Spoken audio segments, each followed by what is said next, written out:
혁신위원장을 내치고 전당대회에 출마하기로 한 안철수 의원님의 결정, 어떻게 결과적으로 잘된 결정이라고 보십니까? 아니라고 보십니까?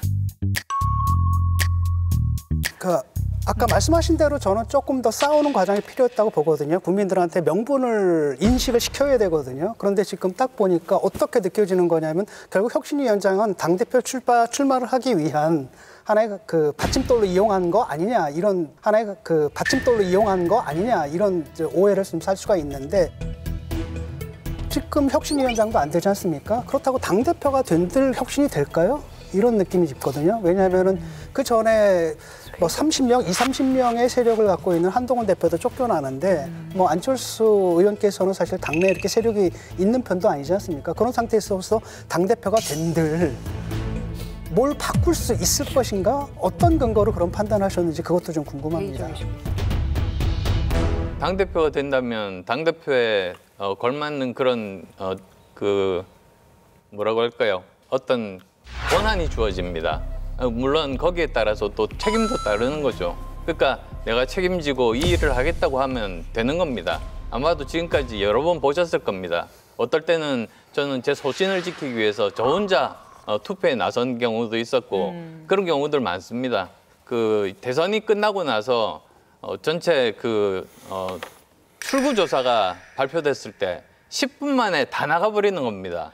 그래서 제일 첫 줄에 저 혼자 앉아 있었어요.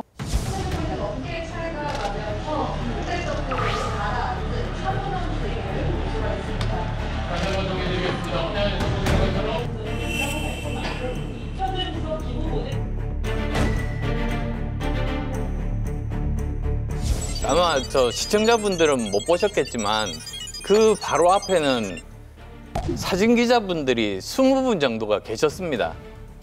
그러면 제가 생각했죠. 제가 빠져버리면 그 다음날 아침 신문은 텅 빈 국힘 상황실로 도배가 될 거다. 그리고 특히 이제 민주당과 국민의힘의 이 모습이 얼마나 극명하게 대비가 됩니까? 그래서 그 사진이 나오는 거는 제가 속해 있는 그 당에 정말로 해가 되는 일이니까 저 혼자밖에 남아있지 않은 상황에서 제가 맞겠다고 생각했습니다. 그래서 도중에 한 2시간 정도 지난 다음에 화장실을 갈까도 생각은 했었지만은 화장실을 가면은 그 짧은 시간에 그 사진을 찍어서 하루 종일 비어있는 국민의힘으로 이렇게 또 왜곡되는 언론이 나올 수도 있거든요. 그래서 4시간 반을 참고 앉아 있었던 겁니다.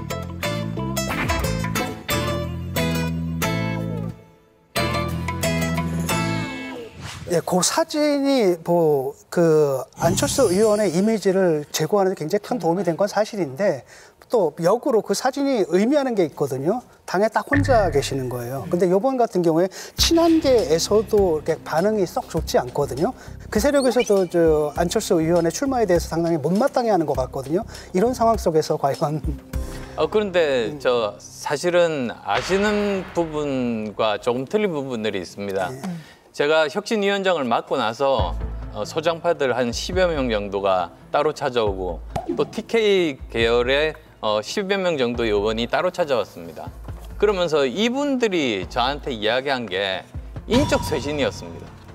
그리고 또 이분들이 자기들 생각뿐만 아니라 자기들의 핵심 당원들이 그걸 주장한다. 이번 기회에 그걸 해달라.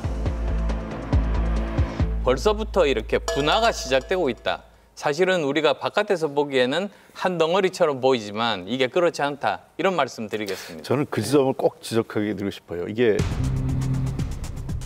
사실 친윤 당권파라고 표현되는데 본질을 가보면 근본적으로 소위 그 아스팔트 극우 세력하고 연계된 분들이 그냥 그때그때 모자만 바꿔 쓰는 거예요. 저는 국민의힘이 사실 거기하고 결별해야만 건강한 보수 정당으로 갈 수 있다고 생각합니다.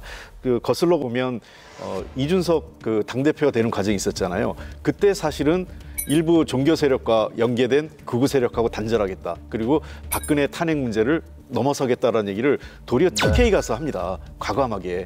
뭐 여러 가지 논란이 있지만 그 되는 과정에 논란이 있겠지만 저는 다른 걸 다 떠나서 국민의힘이 그 모자만 바꿔 쓰고 계속 그 주류가 변하지 않는 세력을 가는 게 아니라 정말 극우 아스팔트 세력과 결별한 새로운 보수 세력을 만드는 혁신이 이루어지지 않으면 저는 어렵다고 봅니다.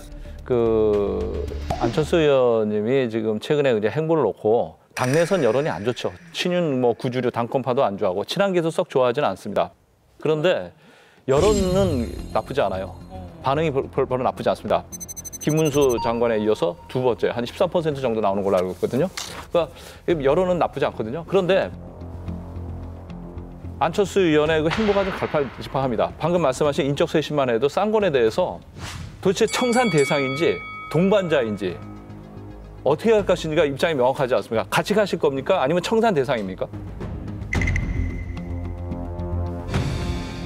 인적인 쇄신이 필요하다고 이미 말씀을 드렸습니다. 그래서 아니, 동반자라는 말은 제가 한 적이 없는 말입니다. 아, 제가 물어보는 거예요. 예.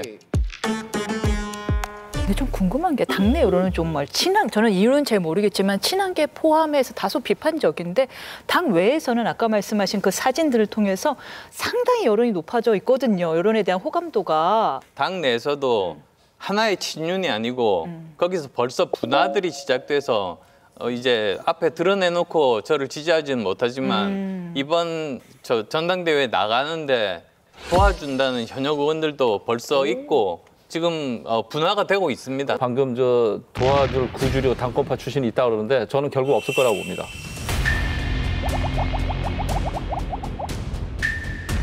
안철수 의원님의 새정치 지금 15년째 새정치 얘기하고 계시는데 국민들이 잘 몰라요. 그 이유가 뭐냐면 안철수 의원님이 참 순진한 정치를 하시는 분이라고 생각합니다. 국민의힘에만 들어오셔도 벌써 두 번째 정치적 오판을 하셨어요. 첫 번째 뭐냐. 2022년 3월 3일 날 윤석열 후보와 단일화 때도 강남 빌라에서 모였을 때 그때 확실한 담보를 받았어야 됩니다. 차기 대권이라든가 당대표직에 대해서. 그걸 확실하게 담보를 받지 않고 후보 단일화 덥석 응해 주셨어요.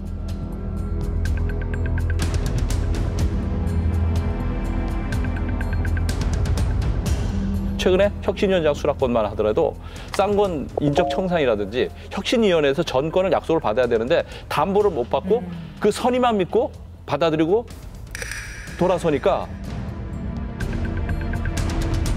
결국 뒤통수를 맞는 거죠. 안철수 의원 입장에서는. 그런 순진한 정치가 결국은 정치적 미숙함이나 오판을 하는 그런 지경이 이렇게 돼. 이것은 순전히 안철수 의원님의 정치적인 문제라고 저는 봅니다. 근데 제가 그 문제에 대해서는 말씀드릴 수 있는 것이 분명히 사실은 그 약속을 받았었습니다. 두 번 다 약속을 받았었습니다.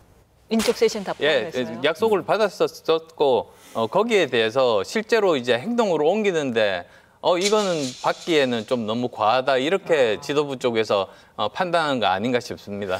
방금 송원석 원내대표가 전권을 주기로 약속했다고 말씀하시는데 송원석 원내대표 측에서는 그런 얘기 하지 않습니다. 그런 얘기 한 적이 없다 그래요. 그리고 언론에 나와서 분명히 얘기했습니다.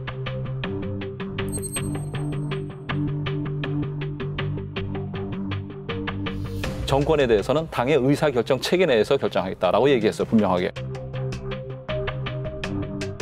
그거는 안철수 의원님이 어떻게 받아들이셨는지 모르겠지만 오판하신 겁니다.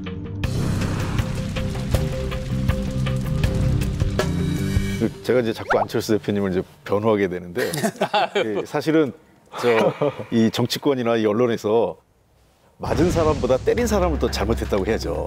근데 이제 거기에 이제 뒤통수를 맞은 사람이 이제 무능한 것처럼 이렇게 되는 건 사실 잘못된 건데 그 약속을 어기고 뒤통수 때리는 사람들이 먼저 나쁜 거죠.